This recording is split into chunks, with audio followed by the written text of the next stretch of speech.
January 18, 1992 மிட்வெஸ்டர்ன்ல இருக்கக்கூடிய ஒரு சின்ன டவுன் தான் ஹெரன். இங்க இருக்கக்கூடிய போலீஸ் ஸ்டேஷனுக்கு ஒரு கால் வருது. ஒரு போலீஸ் ஆபீசர் வந்துட்டு அந்த கால் எடுக்கிறாரு. ஆரம்பத்துல போலீஸ் ஆபீசர்ஸ் வந்து பாத்தீங்கன்னா இது ஒரு பிராங்க் கால் அப்படின்னு நினைக்கிறாங்க. காரணம் என்ன அப்படின்னு பாத்தீங்கன்னா பேசின அந்த நபர் வந்துட்டு சொன்ன விஷயம். அந்த நபர் வந்துட்டு ட்ரை கிளீனிங் ஸ்டோர்ல ஒரு பொண்ணு கிட்ட தவறா நடந்துகிட்டு அந்த பொண்ணை கொலையும் பண்ணிருக்காங்க. நீங்க சீக்கிரமா வந்துட்டு என்னன்னு சொல்லிட்டு பாருங்க அப்படின்ற மாதிரி சொல்லியிருக்காங்க. இது கேட்ட போலீஸ் ஆபீசர் வந்துட்டு என்ன சொல்றீங்க, ஒரு பொண்ணு கிட்ட தப்பா நடந்துகிட்டு கொலை பண்ணிட்டாங்களா, என்னாச்சு, இப்ப சடலம் எங்க இருக்கு அப்படின்னு சொல்லி கேட்டிருக்காங்க. அதுக்கு அந்த நபர் வந்துட்டு சடலம் வந்து உள்ளார இருக்கக்கூடிய ஒரு ஸ்டோர் ரூமுக்கு பின்னாடி தான் இருக்கு, அதுவும் டோருக்கு பக்கத்துல இருக்கு அப்படின்ற மாதிரி சொல்லியிருக்காரு. இதை கேட்ட போலீஸ் ஆபீசர் வந்துட்டு நீங்க யாரு, உங்களுடைய பேர் என்ன அப்படின்ற மாதிரி கேட்கறாங்க. இதை கேட்ட அந்த நபர் வந்துட்டு அதெல்லாம் உங்களுக்கு தெரிய வேண்டிய அவசியம் இல்லை, சீக்கிரம் வாங்க அப்படின்னு மட்டும் சொல்லிட்டு அந்த போன் காலை கட் பண்ணிட்டு போயிருக்காரு. போலீஸ் ஆபீசர்ஸ் அந்த நபர் பேசுறது திணறது இதெல்லாம் வச்சு பாக்குறப்ப கண்டிப்பா இது பிராங்க் காலா தான் இருக்கணும் அப்படின்னு முடிவு பண்றாங்க. பட் என்னதான் அது பிராங்க் காலா இருந்தாலும் ஒருவேளை அது உண்மையா இருந்துருச்சு அப்படின்னு சொன்னா போய் பார்க்க வேண்டியது நம்மளுடைய கடமை, நம்ம தான் போய் பார்க்கணும் அப்படின்னு சொல்லி போலீஸ் ஆபீசர்ஸ் முயற்சி பண்றாங்க. ஆனா அந்த நபர் வந்து பாத்தீங்கன்னா மொட்டையா ட்ரை கிளீனிங் ஸ்டோர் அப்படின்னு மட்டும் தான் சொல்லியிருந்தாரு. ஆனா அந்த ஏரியாவில் வந்து பாத்தீங்கன்னா எக்கச்சக்கமான ட்ரை கிளீனிங் ஸ்டோர் இருக்கு. இப்ப எந்த ஸ்டோருக்கு நம்ம போய் பார்க்கறது அப்படின்ற குழப்பம் போலீஸ் ஆபீசர்ஸ்க்கு வருது. இருந்தாலும் இப்போ போலீஸ் ஸ்டேஷனுக்கு கால் வந்து அந்த நம்பர் வந்துட்டு எந்த ஏரியாவில இருந்து வந்திருக்கு, அதாவது எந்த இடத்துல இருந்து வந்திருக்கு அப்படின்னு பார்த்தோம் அப்படின்னா கண்டிப்பா அதுக்கு பக்கத்தில் இருக்கக்கூடிய ட்ரை கிளீனிங் ஸ்டோரை தான் இருக்கணும் அப்படின்னு சொல்லி முடிவு பண்றாங்க. அந்த நம்பரை போலீஸ் ஆபீசர்ஸ் வந்துட்டு ட்ரேஸ் பண்றாங்க. இப்படி ட்ரேஸ் பண்ணதுல அது என்ன இடம் அப்படின்னு சொல்லி போலீஸ் ஆபீசர்ஸ்க்கு தெரியுது. அது ஒரு டெலிஃபோன் பூத். அந்த இடத்துக்கு போறாங்க. அங்க போயிட்டு பார்த்தப்ப அந்த டெலிஃபோன் பூத்துக்கு ஆப்போசிட்லயே வந்துட்டு ஒரு ட்ரை கிளீனிங் ஸ்டோர் இருந்திருக்கு. அப்ப கண்டிப்பா இந்த ஸ்டோரா தான் இருக்கணும் அப்படின்னு சொல்லி போலீஸ் ஆபீசர்ஸ் எல்லாருமே போயிட்டு டோர் கிட்ட நின்று கூப்பிட்டு பார்த்திருக்காங்க. ஆனா அந்த ஸ்டோருக்குள்ள இருந்து யாருமே வெளியில வர கிடையாது. என்னது இது, யாருமே இல்லையா அப்படின்னு சொல்லிட்டு ரொம்ப நேரம் பார்த்துட்டு அவங்களே உள்ள போறாங்க. இவங்க உள்ள போனப்ப ஸ்ட்ரைட்டா உள்ள இருக்க ரிசப்ஷன் பார்த்திருக்காங்க. ரிசப்ஷன்லமே ஆள் இல்ல. ஹலோ ஹலோ அப்படின்னு சொல்லிட்டு இவங்க உள்ள போறாங்க. இப்படி கூப்பிட்டுட்டே போயிருக்காங்க. எந்த ஒரு ரெஸ்பான்ஸும் இல்ல. போலீஸ் ஆபீசர்ஸ்க்கு லைட்டா சந்தேகம் வருது. அப்பதான் இவங்க அங்க இருக்கக்கூடிய ஒரு ரூம்குள்ள போறாங்க. அந்த ஸ்டோரோட தரையில வந்து பாத்தீங்கன்னா எக்கச்சக்கமான பொருள்லாம் வந்துட்டு சதறி கிடந்திருக்கு. Hand bag, purse, key chain அப்படின்னு சொல்லி நிறைய கிடக்கு. இதை பார்த்த உடனே போலீஸ் ஆபீசர்ஸ்க்கு நல்ல ஒரு விஷயம் புரிஞ்சு போச்சு, இங்க ஏதோ ஒண்ணு தப்பா நடந்திருக்கு அப்படின்னு. உடனே போலீஸ் ஆபீசர்ஸ் வந்து பாத்தீங்கன்னா அந்த மொத்த கடையும் செக் பண்ணி பாக்குறாங்க. அந்த கடைக்குள்ள அவங்களுக்கு எதுவுமே கிடைக்கல. இப்பதான் டெலிபோன்ல அந்த நபர் சொன்ன அந்த ஸ்டோர் ரூம் ஓபன் பண்ணி உள்ள போய் பாக்குறாங்க. உள்ளார பெரிய வாட்டர் ஹீட்டர் ஒன்று இருந்திருக்கு. அந்த வாட்டர் ஹீட்டர் கிட்ட போகும்போது கால் ஒன்று தெரிஞ்சிருக்கு. இதை பார்த்த உடனே இவங்களுக்கு ஷாக் ஆகுது. உள்ளார பார்த்தா ஒரு பொண்ணுடைய சடலம் இருக்கு. யார் இந்த பொண்ணு, இந்த பொண்ணு யார் இவ்வளவு கொடூரமா கொலை பண்ணிருப்பா, முதல்ல கால் பண்ண அந்த நபர் யாரு? ஹலோ ஃப்ரெண்ட்ஸ், நான் உங்க சாமி. Welcome to the spot.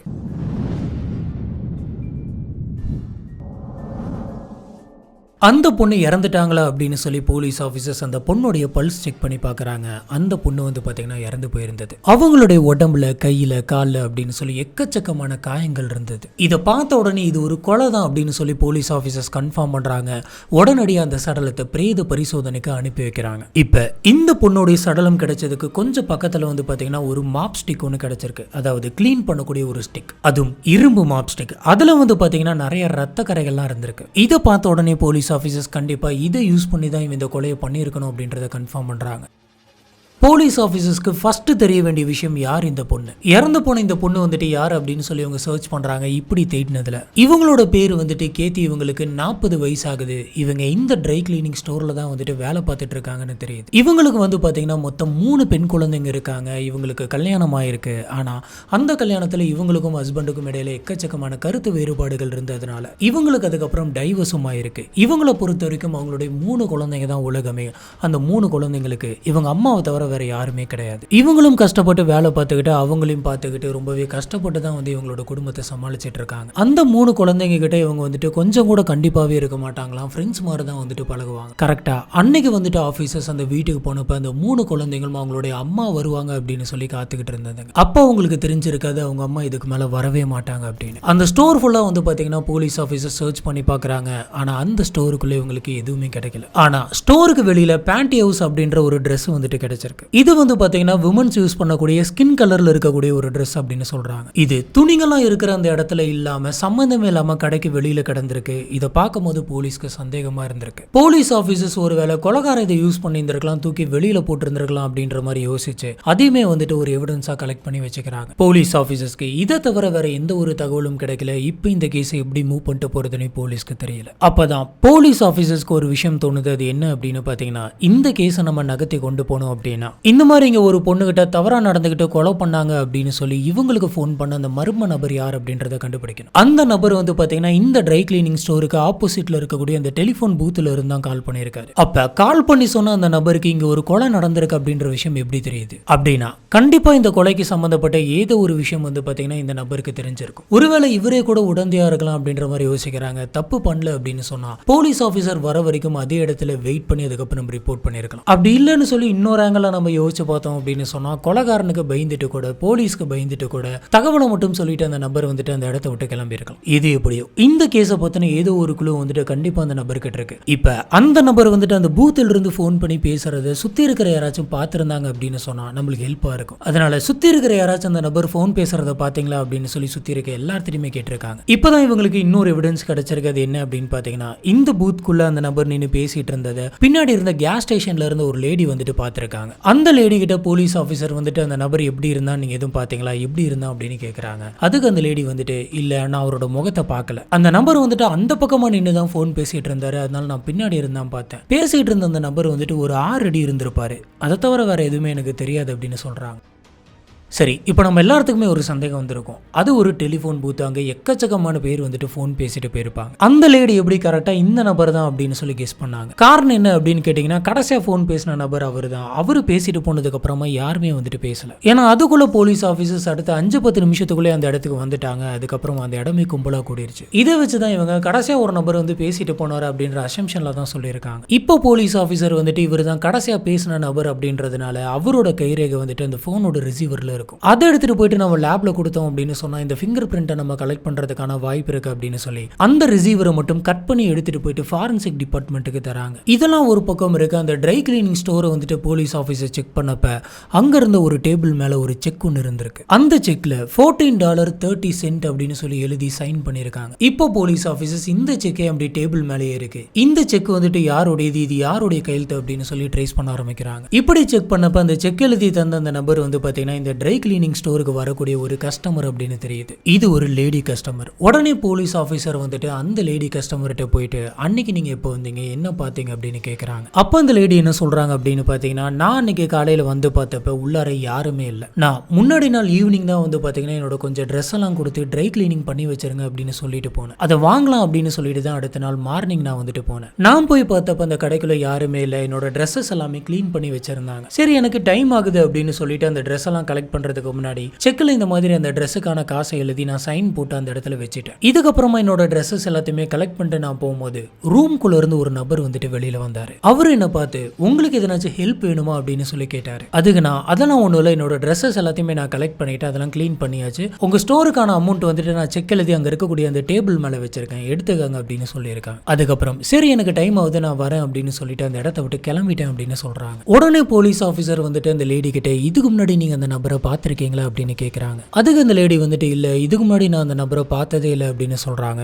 உடனே போலீஸ் ஆஃபீஸர் அந்த நபர் வந்துட்டு எப்படி இருப்பாருன்னு உங்களுக்கு அடையாளம் தெரியுமா அப்படின்னு கேட்குறாங்க. அதுக்கு அந்த லேடி வந்துட்டு அந்த நபருக்கு ஒரு 30லேருந்து ஒரு 35 வயசுக்குள்ள தான் இருக்கும், அவர் ஒரு 6 feet இல்லைன்னா 6.2 feet இருந்திருப்பாரு அப்படின்ற மாதிரி சொல்றாங்க. கூடவே எனக்கு அந்த நபரோட முகம் வந்துட்டு நல்லா ஞாபகம் இருக்கு அப்படின்னு சொல்றாங்க. அந்த சமயம் அந்த ஸ்டோர்ல வந்து பாத்தீங்கன்னா கேத்தியை தவிர யாருமே ஒர்க் பண்ண கிடையாது, ஒருவேளை வந்திருந்தா அவங்க கஸ்டமரா இருந்திருக்கலாம். ஆனா இந்த நபர் வந்து பாத்தீங்கன்னா ஒர்க் பண்றவங்க மாதிரி உங்களுக்கு என்ன ஹெல்ப் வேணும் அப்படின்னு சொல்லி கேட்டு வந்திருக்காரு. கண்டிப்பா அவர் அந்த சமயம் ஸ்டோர்ல வேலை பார்க்கக்கூடிய ஆளா இருக்க வாய்ப்பே இல்லை. இதை வச்சு பாக்குறப்ப அன்னைக்கு இந்த லேடி பார்த்தா அந்த நபர் வந்து பாத்தீங்கன்னா கண்டிப்பா கொலைகாரனா தான் இருக்கணும். அப்படின்னா இந்த லேடி வந்துட்டு கொலைகாரனை பார்த்துட்டு அதிர்ஷ்டவசமா அந்த கொலைகாரன் வந்து தப்பிச்சும் வெளில வந்திருக்காங்க. இப்ப இந்த கொலைகாரனை நேருக்கு நேரு பார்த்த ஒரே ஒரு நபர் இந்த லேடி தான். அந்த லேடி வந்து பாத்தீங்கன்னா போலீஸ் ஆபீசர்ஸ் கிட்ட ஒரு விஷயம் சொல்றாங்க. அது என்னன்னா அந்த நபர் பாக்குறதுக்கு கொலைகார மாதிரிலாம் தெரியல, அவர் ரொம்பவே நல்லவரா இருந்தாரு, என்கிட்ட ரொம்ப கைண்டா பேசினாரு அப்படின்னு சொல்றாங்க. இதுக்கு போலீஸ் ஆஃபீஸர் வந்துட்டு பெருசா எதுவுமே ரியாக்ட் பண்ணல. ஓ அப்படியோ அப்படின்னு சொல்லிட்டு அந்த நபருடைய அடையாளங்கள்லாம் நீங்க சொல்ல முடியுமா அப்படின்னு சொல்லி கேட்டு ஒரு படம் ஒன்று வரைஞ்சிக்கிறாங்க. அந்த போட்டோ வந்து பாத்தீங்கன்னா லோக்கல் மீடியாவில் கொடுக்குறாங்க, நியூஸ் பேப்பர்ல கொடுக்குறாங்க, டிவி சேனல்ஸ் அப்படின்னு சொல்லி எல்லாத்துலயுமே கொடுக்குறாங்க. இந்த சமயம் தான் வந்து பாத்தீங்கன்னா கேத்தியோடைய பிரேத பரிசோதனை ரிப்போர்ட் வருது. அந்த ரிப்போர்ட்ல கேத்தியோட தலையில யாரோ ஒருத்தங்க பலமா தாக்கியிருக்காங்க அப்படின்னு. அப்படி பலமா தாக்குனதுல கேத்தியோட தலையில வந்து பாத்தீங்கன்னா நிறைய ரத்த கசிவு ஏற்பட்டிருக்கு, ரத்தம் வெளில வந்திருக்கு, இதனாலதான் வந்துட்டு அவங்க இறந்து போனாங்க அப்படின்னு சொல்றாங்க. கண்டிப்பா இது ஒரு ஸ்ட்ராங்கான இரும்பு மாதிரியான ஒரு பொருளா தான் இருக்கும் அப்படின்னு சொல்றாங்க. போலீஸ் ஆபீசர்ஸ்க்கு ஏற்கனவே கிடைச்ச அந்த மாப் தான் அது. கண்டிப்பா இது ரொம்ப வெயிட்டா இருக்கக்கூடிய ஒரு இரும்பு ராடா இருக்கலாம் அப்படின்ற மாதிரி சொல்றாங்க போலீஸ் ஆபீசர்ஸ். கண்டிப்பா அந்த மாப் ஸ்டிக்கை வச்சு தான் அடிச்சிருக்கணும் அப்படின்றத தெரிஞ்சுக்கிறாங்க. அது மட்டும் இல்லாம கேத்தி கிட்ட ரொம்பவே கொடூரமா தவறா நடந்திருக்காங்க. இவங்களோட உடம்புக்குள்ள இருந்து கொலைகாரனுடைய பயாலஜிக்கல் சாம்பிள்ஸ் நிறைய எடுத்திருக்காங்க. ஸ்பெர்ம்ஸ்லாம் வந்துட்டு கலெக்ட் பண்ணிருக்காங்க. ஆனா துரதிர்ஷ்டவசமா இந்த சாம்பிள்ஸை வச்சு பெருசா அவன் எந்த பிளட் குரூப் அப்படின்ற மாதிரி எந்த டீட்டெயிலுமே கலெக்ட் பண்ண முடியல.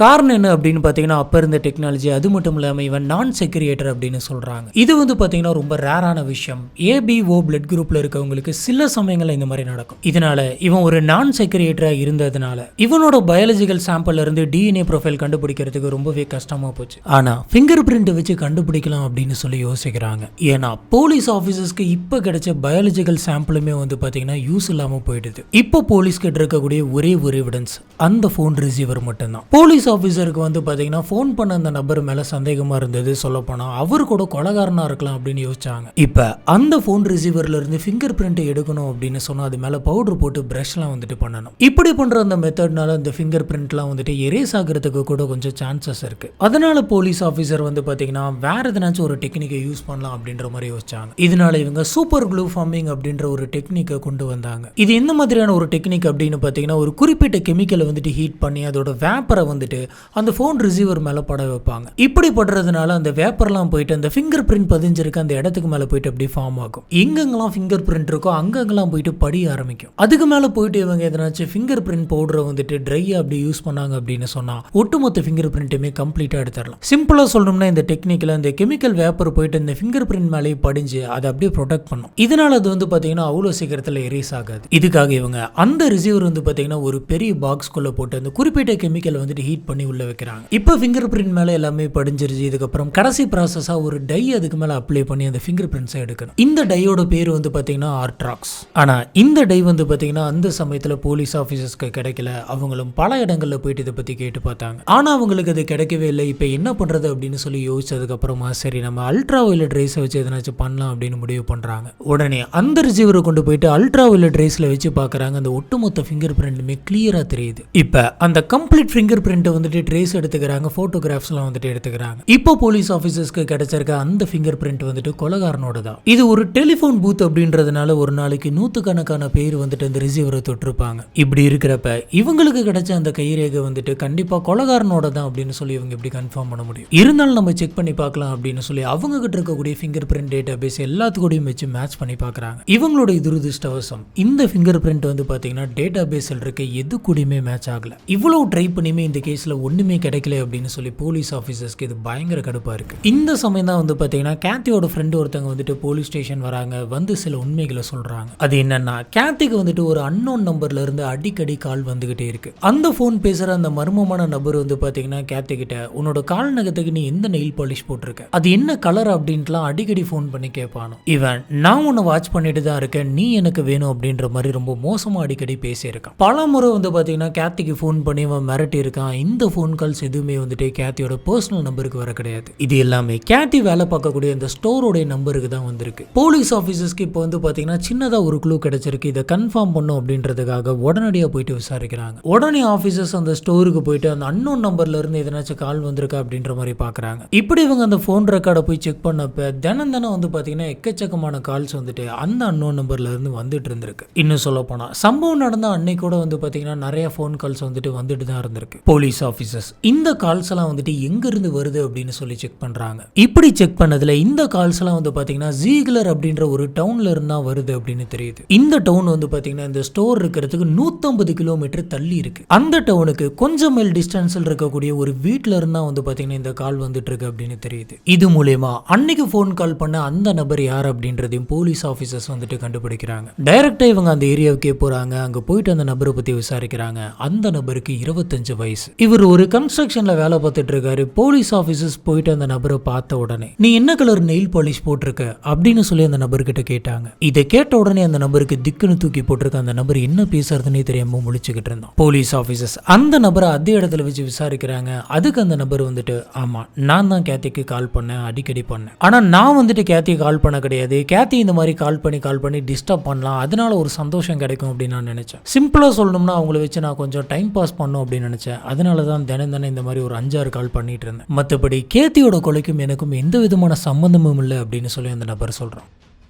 அந்த நபர் வந்து பார்த்தீங்கன்னா பார்க்கும்போதே ரொம்ப நர்வஸாக இருக்கான் அப்படின்னு தெரியுது. அந்த நபர் என்ன சொன்னாலும் சரி, என்ன பேசி முடிச்சாலும் சரி, நான் கேத்தியை கொலை பண்ணல அப்படின்றத மட்டும் ரிப்பீட்டடாக சொல்லிக்கிட்டே இருக்கான். ஆனால் போலீஸ் ஆஃபீஸர்ஸ்க்கு என்னமோ இந்த நபர் மேலே தான் சந்தேகமாக இருக்கு. இந்த சம்பவம் நடந்த அந்த சமயத்தில் நீ என்ன பண்ணிட்டு இருந்த அப்படின்னு கேட்குறாங்க. அதுக்கு அந்த நபர் வந்துட்டு இந்த கொலை நடந்த அந்த சமயத்தில் வந்து பார்த்தீங்கன்னா நான் லோக்கல் கம்யூனிட்டி காலேஜில் வந்துட்டு படிக்க போயிருந்தேன். அன்னைக்கு நான் கிளாஸ் தான் அட்டன் பண்ண, அந்த ட்ரை கிளீனிங் ஸ்டோர் பக்கம் நான் போவே கிடையாது அப்படின்னு சொல்கிறோம். போலீஸ் ஆஃபீஸர்ஸ் வந்துட்டு இதை செக் பண்ணுறதுக்காக அந்த கிளாஸ்க்கே போயிட்டு சுற்றி இருக்கிற எல்லார்த்திட்டையுமே விசாரிச்சிருக்காங்க. இப்படி விசாரிச்சதுல இந்த நபர் வந்து பாத்தீங்கன்னா காலையில இருந்து அங்கதான் இருந்திருக்கான் அப்படின்னு தெரியுது. அப்படின்னா இந்த கொலையை வந்துட்டு இந்த நபர் பண்ணிருக்க வாய்ப்பே இல்லை அப்படின்னு தெரியுது. அப்ப கேத்தியை கொலை பண்ணது யாரு, எதுக்காக கொலை பண்ணிருக்காங்க, எவ்வளவு விசாரிச்சும் போலீஸ்க்கு எந்த ஒரு தடயமும் இதுவரைக்கும் கிடைக்கல. போலீஸ் ஆபீசர்ஸ்க்கு இந்த கேஸ் வந்து பாத்தீங்கன்னா பயங்கர சவாலா இருந்துச்சு. இந்த சமயம் தான் போலீஸ் ஸ்டேஷனுக்கு ஒரு அன்னோன் நம்பர்ல இருந்து ஒரு கால் வருது. அந்த போன் கால்ல ஒரு நபர் வந்துட்டு பேசியிருக்காரு. அந்த நபர் வந்து பாத்தீங்கன்னா போலீஸ் ஆபீசர்ஸ் கிட்ட நான் யார் அப்படின்றத சொல்லவே இல்லை. 16th ஸ்ட்ரீட் ஹாரோன்ல இருக்க ஒரு பையனை நீங்க வந்துட்டு செக் பண்ணுங்க.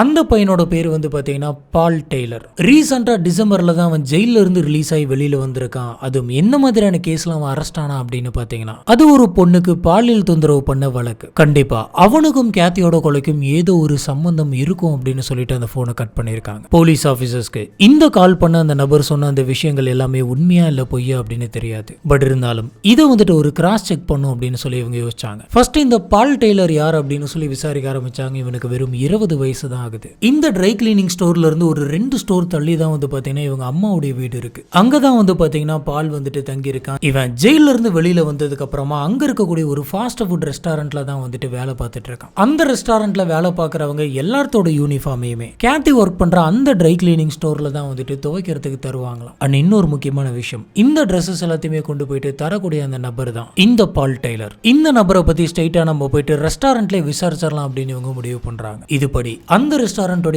மேனேஜர் கிட்ட பேசுறாங்க. உங்க ரெஸ்டாரண்ட்ல வேலை பார்க்கறவங்களுடைய யூனிஃபார்ம்லாம் வந்து பால் தான் கொண்டு போயிட்டு ட்ரை கிளீனிங்க்கு போடுவாரா அப்படின்னு கேட்கறாங்க. அதுக்கு அந்த மேனேஜர் வந்துட்டு இதுக்கு மேல அவர் போட மாட்டாரு அப்படின்னு சொல்றாங்க.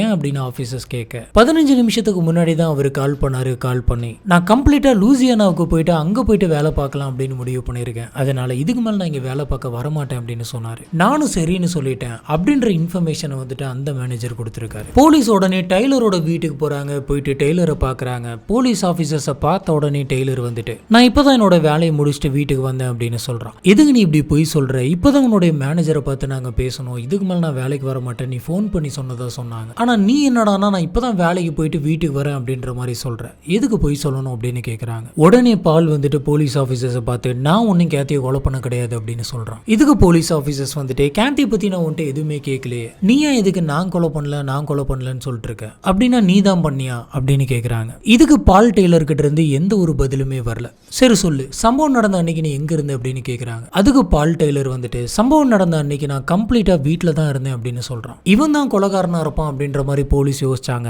ஆனா அந்த கேஸ் ஸ்டேஷன்ல இருந்த லேடி வந்துட்டு போன் பண்ண அந்த நபரை பின்னாடி இருந்து பார்த்திருக்காங்க. அவங்க சொன்ன அந்த டிஸ்கிரிப்ஷன், அந்த ஹைட் அண்ட் வெயிட் எது கூடயுமே வந்துட்டு இவன் மேட்ச் ஆகல. இருந்தாலும் போலீஸ்க்கு இவன் மேல சந்தேகம் இருந்தது. சரி சொல்லு, கேத்தியை கொலை பண்ண அந்த நபர் கிடைச்சிட்டான் அப்படின்னு சொன்னா அவனுக்கு என்ன தண்டனை கிடைக்கும் நீ நினைக்கிற, உனக்கு என்ன தோணுனாலும் சொல்லலாம் அப்படின்ற மாதிரி சொல்றாங்க. ஆக்சுவலா இதுக்கு அவன் வந்துட்டு எப்படி ரியாக்ட் பண்றான் அப்படின்றத பாக்குறதுக்காக தான் இந்த மாதிரியான கேள்விகள்லாம் போலீஸ் கேட்டிருக்காங்க. அதுக்கு பால் வந்துட்டு கேத்தியை கொலை பண்ண அந்த நபரை வந்துட்டு மன்னிக்கவே கூடாது, அவனுக்கு அடுத்த சான்ஸ்ன்ற ஒன்று கொடுக்கவே கூடாது அப்படின்னு சொல்லியிருக்கான். இப்போ டெய்லரோட வீட்டை செக் பண்ணோம் அப்படின்னு சொன்னா நம்மளுக்கு எதனாச்சும் எவிடன்ஸ் கிடைக்கும் அப்படின்ற மாதிரி போலீஸ் யோசிச்சாங்க. அதனால நான் உன்னோட வீட்டை செக் பண்ணலாமா அப்படின்ற மாதிரி கேட்டிருக்காங்க. அதுக்கு டெய்லரும் வந்துட்டு ஓகே அப்படின்னு சொல்லியிருக்கான். போலீஸ் ஆஃபீஸர்ஸ் இதுக்கப்புறம் அந்த வீட்டை கம்ப்ளீட்டா செக் பண்றாங்க. அப்ப ஹாலில் போட்டிருந்த அந்த மேட்ரஸை தூக்கி பார்க்கறாங்க. இப்ப அந்த மேட்ரஸ்க்கு கீழே பொண்ணுங்க போடக்கூடிய அந்த பேண்டிஹோஸ் அப்படின்ற அந்த ட்ரெஸ் வந்துட்டு கிடந்திருக்கு. அதுவும் ஒரு காலுக்கு போடக்கூடியது மட்டும்தான் இருந்திருக்கு, இன்னொரு காலுக்கு போடுறது அங்க இல்ல. கூடவே அங்க 2 ஆபாசமான மேகசின்ஸும் கிடைச்சிருக்கு. இதை பார்த்தப்பதான் போலீஸ் ஆபீசர்ஸ்க்கு ஒரு விஷயம் ஃபிளாஷ் ஆகுது. இதே ட்ரெஸ் தான் வந்து பாத்தீங்கன்னா அன்னைக்கு அந்த ட்ரை கிளீனிங் ஸ்டோருக்கு வெளியிலையும் கடந்தது. அப்போ அவங்களுக்கு ஒரு காலுடைய பேண்டிஹோஸ் மட்டும்தான் கிடைச்சது, இன்னொன்னு மிஸ்ஸிங். அப்ப மிஸ் ஆனது தான் இங்க இருக்குது அப்படின்னு சொல்லி போலீஸ்க்கு ஒரு சந்தேகம் வந்தது. இப்போ இதை எடுத்துட்டு போயிட்டு போலீஸ் ஆஃபீஸர்ஸ் டெஸ்ட் பண்ணி பார்க்குறாங்க. இப்படி டெஸ்ட் பண்ணதில் அதில் ஒரு சின்ன ரத்தக்கரை இருந்திருக்கு. அந்த ரத்தக்கரை வந்து பார்த்தீங்கன்னா கேத்தியோட தான் அப்படின்னு சொல்லி கன்ஃபார்மும் ஆகுது. அது மட்டும் இல்லாமல் இது ரெண்டுமே வந்துட்டு ஒரே பேர் தான் அப்படின்னு சொல்லி கன்ஃபார்ம் ஆகுது. இந்த ட்ரெஸ்ஸை வந்து பார்த்தீங்கன்னா கிளென் அப்படின்ற ஒரு எக்ஸ்பர்ட் தான் வந்து பார்த்தீங்கன்னா டெஸ்ட் பண்ணியிருக்காரு. ஃபர்ஸ்ட் ரெண்டோட எட்ஜஸையும் வச்சு மேட்ச் பண்ணலாம் அப்படின்னு சொல்லி ட்ரை பண்ணியிருக்காங்க. ஆனால் எட்ஜஸ்லாம் வந்து பார்த்தீங்கன்னா பயங்கர சுருக்கமாக இருந்திருக்கு. ரெண்டு பீஸ்லுமே வந்து பார்த்தீங்கன்னா ஒரே மாதிரியான ஃபைபர் பேட்டர்ன்ஸ் இருந்திருக்கு. ஒவ்வொரு கிளாத்தையும் நெய்யும் போது வந்து பார்த்தீங்கன்னா அதில் சில பேட்டர்ன்ஸ் இருக்கும். எந்த ஒரு ட்ரெஸ்ஸாக இருந்தாலும் சரி நீங்கள் உத்து பார்த்தீங்க அப்படின்னு சொன்னால் அது ஒரு விதமான பேட்டர்னில் தான் வந்து பார்த்தீங்கன்னா ஃபார்ம் ஆயிருக்கும். அப்படி தான் அதை நெஞ்சிருப்பாங்க. இப்படி இவங்க செக் பண்ணி பார்த்தப்ப இது ரெண்டுமே ஒரே மாதிரியான பேட்டர்ன், ஒரே மாதிரியான ஃபைபர்னு கன்ஃபார்ம் ஆகுது. இதுக்கப்புறம் மேக்னிஃபிஷன் கிளாஸ் யூஸ் பண்ணி இன்னொரு சிமிலாரிட்டி கண்டுபிடிக்கிறாங்க. ரெண்டு சாம்பிள்ஸ்லுமே வந்து பார்த்தீங்கன்னா டைட்டானியம் டை ஆக்சைடோட பார்ட்டிகல்ஸ் இருந்திருக்கு. இது அந்த சிந்தட்டிக் ஃபைபர்ஸ் உடைய ஷைனை கண்ட்ரோல் பண்றதுக்காக யூஸ் பண்றது. இந்த ரெண்டு சாம்பிளையும் டெஸ்ட் பண்ணி பார்த்ததுல ரெண்டுத்திலுமே ஒரே level of titanium di oxide தான் இருந்திருக்கு. இது மட்டும் இல்லாமல் ஸ்பெக்ட்ரோஸ்கோபி மூலமா இந்த ரெண்டு மெட்டீரியலுடைய கலர் வந்துட்டு எந்த லெவலுக்கு சேமா இருக்கு அப்படின்றதையும் செக் பண்ணிருக்காங்க. இது எல்லாத்தையும் செக் பண்ணி பார்த்ததுல இந்த ரெண்டு பேண்டியோஸ்மே வந்துட்டு ஒன்னு தான் அப்படின்னு தெரியுது. Dye same colour, same titanium tie ஆக்சைடு, சேம் கைனட் பேட்டர்ன், ரெண்டுமே ஒரே கார்மெண்ட்ல தான் செஞ்சிருக்காங்க. இப்போ இவங்க டைலரோட ஃபிங்கர் பிரிண்ட் எடுத்து அந்த போன் ரிசீவர்ல இருந்து அந்த ஃபிங்கர் பிரிண்டோட மேட்ச் பண்ணி பார்க்கறாங்க. இப்படி மேட்ச் பண்ணி பார்த்ததுல இந்த ரெண்டு ஃபிங்கர் பிரிண்ட்டுமே 100% மேட்சா இருக்கு. இது மட்டும் இல்லாம கேத்தியோட சடலம் கிடைச்ச அந்த இடத்துக்கு கொஞ்சம் பக்கத்துல வந்து பாத்தீங்கன்னா ஒரு கார்பேஜ் பேக் இருந்திருக்கு. அந்த பேக்ல ஒரு நபருடைய தம்ப் இம்ப்ரெஷன் வந்துட்டு நல்லா ஸ்ட்ராங்கா பதிஞ்சிருக்கு அப்படின்னு சொல்றாங்க. அந்த ஃபிங்கர் பிரிண்ட் எடுத்து டெஸ்ட் பண்ணி பார்த்ததுல அந்த ஃபிங்கர் பிரிண்ட்டும் வேற யாரோடதும் இல்ல, அது டெய்லரோடது அப்படின்னு தெரியுது. இது டெய்லருடைய லெஃப்ட் ஹேண்டோட மேட்ச் ஆகுது. இந்த ஃபாரன்சிக் சயின்ஸ் எவிடன்ஸ் வச்சு டெய்லர் தான் கொலைகாரன் அப்படின்றத கன்ஃபார்ம் பண்றாங்க. ஆனா அந்த கேஸ் ஸ்டேஷன்ல இருந்த அந்த லேடி வந்து பாத்தீங்கன்னா ஒரு 30 இருந்து 35 வயசு இருக்கும். ஒரு 6 இருந்து 6.2 அடி ஹைட்ல இருந்திருக்கலாம், இவ்வளவு வெயிட்ல இருந்திருக்கலாம் அப்படின்ற மாதிரி ஒரு நபரை பத்தின டிஸ்கிரிப்ஷன் சொன்னாங்க. ஆனா அதோட வந்து பாத்தீங்கன்னா இவருக்கு மேட்ச் ஆகல. ஏன்னா இவரோட ஹைட் வேற, இவரோட வெயிட் வேற. சொல்லப்போனா இவரோட வயசு கூட 20 தான். அந்த லேடி வந்துட்டு போன் பேசிட்டு இருந்த இந்த நபரை தூரத்துல இருந்து பார்த்திருக்கலாம், அவங்களுக்கு பாக்குறதுக்கு அப்படி தெரிஞ்சிருக்கலாம். ஆனா இவன் தான் உண்மையான குற்றவாளி அப்படின்ற மாதிரி சொல்றாங்க. இதுக்கப்புறம் போலீஸ் ஆபீசர்ஸ் டைலர் அரெஸ்ட் பண்ணலாம் அப்படின்னு சொல்லிட்டு போறாங்க. அப்படி அரெஸ்ட் பண்ண போனப்ப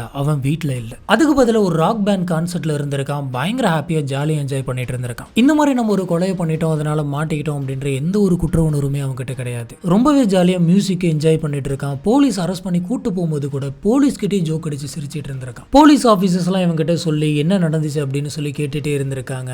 ஆனா அதுக்கு இவன் ஒண்ணுமே பேசாம இருந்திருக்கான். இப்ப இந்த டெய்லர் வந்துட்டு அந்த ட்ரை கிளீனிங் ஸ்டோருக்கு திருடுறதுக்காக போனானா இல்ல கேத்தி கிட்ட தவறா நடந்துக்க போனானா? இவன் இந்த கொலையை பிளான் பண்ணி பண்ணல அப்படின்றது மட்டும் கன்ஃபார்மா தெரியுது. ஏன்னா பிளான் பண்ணியிருந்தானா வெளியில இருந்து எதனாச்சும் ஆயுதத்தை எடுத்துட்டு வந்திருக்கலாம். ஆனா அந்த மாதிரி அவன் எதுவுமே பண்ணாம அங்க இருந்து ஒரு இரும்பு மாப்பு எடுத்து தான் வந்துட்டு அடிச்சிருக்கான். சோ உனக்கு அந்த ட்ரை கிளீனிங் ஸ்டோருக்கு வர வரைக்குமே வந்துட்டு கொலை பண்ணணும் அப்படின்ற மோட்டோ இல்ல. இவன் சம்பவம் நடந்த அன்னைக்கு வந்துட்டு அங்க இருக்கிற அந்த ட்ரை கிளீனிங் ஸ்டோருக்கு போயிருக்கான். போயிட்டு அங்க இருந்த பேண்டி ஹோஸை எடுத்து இவனோட தலையில போட்டு இவனோட ஃபேஸ் வந்துட்டு கவர் பண்ணியிருக்கான். இன்னொரு காலோடது எடுத்துட்டு போயிட்டு அவங்களோட கழுத்து நெரிக்க போயிருக்கான். இதனால பயந்து போன கேத்தியை வந்துட்டு அங்க இருந்து தரன்னு இழுத்துட்டு அங்க இருக்கக்கூடிய ஸ்டோர் ரூமுக்கு போயிருக்கான். அங்க அவங்கள பயங்கரமா கட்டாயப்படுத்தி அவங்க கிட்ட தவறா நடந்திருக்கான். இதுக்கப்புறம் ரொம்ப மோசமா அவங்க கிட்ட பிஹேவ் பண்ணியிருக்கான். இதுல அவங்க பேச்சு மூச்சு இல்லாம கீழே விழுந்து கிடந்திருக்காங்க. இதை பார்த்த உடனே கேத்தி வந்துட்டு இறந்து போயிட்டதா இவனே நினைச்சிட்டு இருந்திருக்கான். இந்த சமயம் தான் வந்து பாத்தீங்கன்னா அந்த ட்ரை கிளீனிங் ஸ்டோருக்கு வெளியில யாரோ ஒருத்தங்க வர மாதிரி இருந்திருக்கு. அவங்க உள்ள வந்தா நம்ம மாட்டிப்போம் அப்படின்றதுனால இவனாவே வெளியில போயிருக்கான். வெளில போய் பார்த்தப்ப அங்க ஒரு லேடி இருந்திருக்காங்க. இவன் அந்த லேடியை பார்த்து நான் உங்களுக்கு எது ஹெல்ப் பண்ணுமா அப்படின்னு கேட்டிருக்கான். அதுக்கு அவங்க வந்துட்டு இல்ல, என்னோட துணியை நான் கலெக்ட் பண்ணிட்டு போலான்னு வந்தேன், உங்களோட காசை வந்துட்டு செக் எழுதி டேபிள் மேல வச்சிருக்கேன் அப்படின்னு சொன்னாங்க. இவன் அதுக்கு ஓகேன்னு சொல்லிட்டு மறுபடியும் உள்ளார போயிருக்கான். இப்படி இவன் உள்ள போயிட்டு பாக்குறப்பதான் தெரிஞ்சிருக்கு கேத்திக்கு வந்துட்டு உயிர் இருந்திருக்கு. அவங்க உயிருக்கு போராடிட்டு இருந்திருக்காங்க. இதை பார்த்த உடனே இவங்க இன்னும் சாகலையா அப்படின்னு சொல்லி பக்கத்துல இருந்த மாப் ராட் எடுத்து தலையா அடிக்கிறான். இதுல அவங்களோட தலையில ரொம்ப பலமா அடிபட்டு அவங்க அதே இடத்துல இறந்து போறாங்க. இப்ப நம்ம மாட்டிக்க கூடாது அப்படின்றதுனால பக்கத்தில் இருக்கக்கூடிய அந்த கருப்பு கலர் கார்பேஜ் பேக்லாம் எடுத்துட்டு வந்திருக்கான். அப்புறம் இந்த சடலத்தை எப்படி மறைக்கிறது அப்படின்னு சொல்லி அவனுக்கு எந்த ஒரு ஐடியாவுமே கிடைக்கல. அதனால அந்த பேக்கை அங்கேயே போட்டுட்டு அந்த இடத்த விட்டு அவன் வெளியில போயிடுறான். இப்படி அவன் வெளியில போறதுக்கு முன்னாடி உள்ள இருந்து கேத்தியோட பர்ஸ் எடுத்து அதில் இருந்து ஒரு $300 மட்டும் எடுத்துட்டு போயிருக்கான். இப்படி அவன் வெளியில போகும்போது அந்த ஒரு பேண்டி ஹோஸை மட்டும் தூக்கி வெளியில போட்டு போயிருக்கான். இப்படி போன டெய்லர் வந்துட்டு சும்மா ஒன்றும் போக கிடையாது, ஸ்ட்ரெயிட்டா ஆப்போசிட்ல இருந்த டெலிஃபோன் பூத்துக்கு போயிட்டு இந்த மாதிரி இங்க இருக்கக்கூடிய ட்ரை கிளீனிங் ஸ்டோர்ல ஒரு பொண்ணு வந்துட்டு இறந்து கிடக்குறாங்க, அவங்க கிட்ட யாரோ ஒருத்தவங்க ரொம்ப மோசமா நடந்துகிட்டாங்க அப்படின்ற தகவலை கொடுத்துட்டு போயிருக்கான்.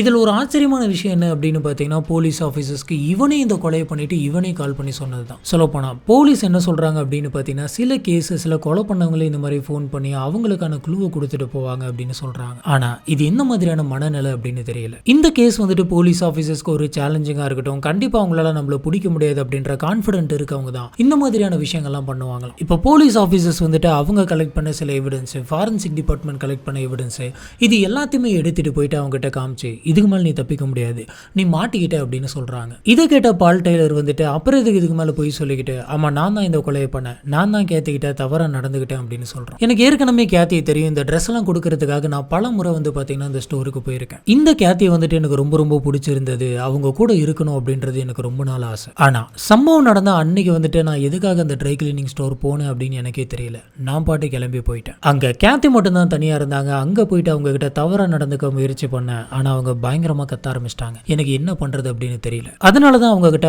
வலுக்கட்டாயமா தவறா நடந்துகிட்டு அவங்கள தலையில அடிச்சு கொலை பண்ண அப்படின்றத சொல்றான். ஆனா கேத்தி இறந்து போனதுக்கு அப்புறம் தான் அவங்களுக்கு 3 பெண் குழந்தைங்க இருக்கு அப்படின்ற விஷயமே எனக்கு தெரியும். இது முதல்ல தெரிஞ்சிருந்தா நான் அந்த கொலையை பண்ணியிருக்க மாட்டேன். இப்ப பாவம் அவங்க வந்துட்டு தனியா இருக்காங்க அப்படின்ற மாதிரி அவங்க குழந்தைங்களை நினைச்சு இவன் ஃபீல் பண்ணியிருக்கான். இந்த கேஸ்ல ஒரு முக்கியமான விஷயம் என்ன அப்படின்னு பாத்தீங்கன்னா, பல எவிடன்ஸ் கிடைச்சு, பல விட்னஸ் கிடைச்சு, பெருசா போலீஸ்னால எதுவுமே கண்டுபிடிக்க முடியல. இப்படி இருந்த சமயத்துல போலீஸ் ஸ்டேஷனுக்கு ஒரு கால் வந்திருக்கும். அந்த கால்ல இருந்த ஒரு நபர் தான் பால் டெய்லர் அப்படின்ற அந்த பையனை நீங்க விசாரிச்சீங்களா? அந்த பையன் வந்துட்டு பக்கத்துல தான் இருக்கான் அப்படின்ற இன்ஃபர்மேஷன் கொடுத்திருப்பாங்க. அன்னைக்கு அந்த இன்ஃபர்மேஷன் கொடுத்தது வேற யாருமே கிடையாது, இவன் தான். முடிஞ்சா பிடிச்சு பாருங்கடா அப்படின்ற மாதிரியான ஒரு கேவலமான எண்ணத்துல தான் இந்த மாதிரியான ஐடியாலாம் கொடுத்திருக்கான். ஆனா இவன் போன் பண்ணி கொடுத்த ஐடியானால இவனே வந்துட்டு மாட்டிக்கிட்டான். ஒருவேளை இவன் போன் பண்ணி இந்த இன்ஃபர்மேஷன்லாம் சொல்லாம இருந்திருந்தா இவன் அரெஸ்ட் ஆகாம இருக்கிறது கூட வாய்ப்பு இருந்திருக்கும். ஆனா இவன் மாட்டிக்கிட்டான். இவனுடைய குற்றங்கள் எல்லாமே வந்து பாத்தீங்கன்னா கோர்ட்ல வச்சு நிரூபிக்கப்படுது. இதுக்கப்புறம் கோர்ட்ல நீதிபதி வந்துட்டு இவனுக்கு ஆயுள்கால தண்டனை கொடுக்கறாங்க, அதுவும் பரோலி இல்லாம. இப்பதான் இதை கேட்டு கேத்தியோட ஃபேமிலிக்கு நிம்மதியா இருந்திருக்கு. சொல்ல போனா அவனுக்கு மரண தண்டனை கூட கொடுத்திருக்கலாம் அப்படின்னு அவங்க சொல்றாங்க. இதுக்கடையில ஒரு தடவை வந்து பாத்தீங்கன்னா டெய்லர் கிட்ட மீடியாலாம் வந்துட்டு பேட்டி எடுத்திருக்காங்க. அதுல அவன் என்ன சொல்லியிருக்கானா,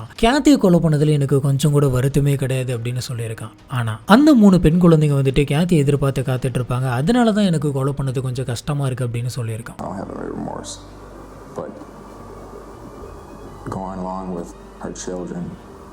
இதுதான் இன்னைக்கு நம்ம பார்க்கறது இந்த கேஸ். இந்த கேஸை பொறுத்த வரைக்கும் பால் வந்துட்டு ஒரு விதமான சைக்கோ அப்படின்னு சொல்லலாம். கரெக்டான மனநிலையில அவன் இல்லை. அவன் பண்ணது வந்து பாத்தீங்கன்னா மன்னிக்க முடியாத ஒரு குற்றம். இவனுடைய தேவையில்லாத ஒரு கேவலமான ஆசைக்கு ஒரு பொண்ணை வந்துட்டு கொலையை பண்ணியிருந்திருக்கான். இப்ப அவங்க இல்லாம 3 குழந்தைங்க வந்துட்டு ரொம்ப கஷ்டப்பட்டு வளர்ந்துருக்காங்க. இந்த கேஸை பத்தி நீங்க என்ன நினைக்கிறீங்க அப்படிங்கறத கீழே இருக்கக்கூடிய கமெண்ட் பாக்ஸ்ல மறக்காம ஸ்பாட் பண்ணுங்க. நம்ம அங்க வச்சு இதை பத்தி டிஸ்கஸ் பண்ணுவோம்.